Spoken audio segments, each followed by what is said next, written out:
شامل کرتے ہیں تربیتی اجتماع کی مدنی خبر۔ عالمی مدنی مرکز فیضان مدینہ باب المدینہ کراچی پاکستان میں منعقدہ تربیتی اجتماع میں بعد فجر شہزادہ اتار حضرت مولانا ابو اسید حاجی عبید رضا اتاری المدنی نے سنتوں بھرا بیان فرمایا۔ قرآن پاک میں ارشاد ہوتا ہے خذ العفو وأمر بالعرف واعرض عن الجاہلین۔ ترجمہ کنز ایمان، اے محبوب معاف کرنا اختیار کرو اور بھلائی کا حکم دو اور جاہلوں سے منہ پھیر لو۔ ہر مسلمان کو چاہیے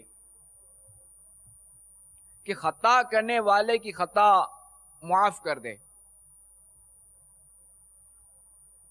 اور بدلہ و انتقام نہ لے، اور بالخصوص جو نیکی کی دعوت دینے والے ہیں اور برائیوں سے منع کرنے والے ہیں، جیسے ماشاءاللہ عز و جل آپ لوگ جو کہ میرے ذمہ داران ہیں، تو آپ کو تو بالکل صبر و تحمل کا مظاہرہ کرنا چاہیے، یعنی کوئی کچھ بھی کرے آپ کا بس صبر و تحمل والا ہونا چاہیے۔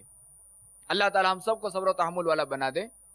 کہ روایت میں ہے کہ سرکار مدینہ صلی اللہ تعالی علیہ وآلہ وسلم کے دندان مبارک جب احد شریف میں شہید کر دیے گئے اور چہرہ جب زخمی ہوا، شق ذالک علی اصحابہ شدیداً، تو صحابہ کرام علیہم الرضوان پر بہت گرا گزرا۔ وقالوا لو دعوت علیہم، تو صحابہ کرام علیہم الرضوان نے عرض کی کہ یا رسول اللہ اگر آپ بد دعا کر دیں، فقالا صلی اللہ علیہ وسلم کیا فرمایا، انی لم ابعث لعانا، کہ میں لعنت دینے کے لیے مبعوث نہیں کیا گیا، ولکنی بعثت داعیا ورحمہ، بلکہ میں تو حق کا داعی اور رحمت کے لیے مبعوث کیا گیا ہوں۔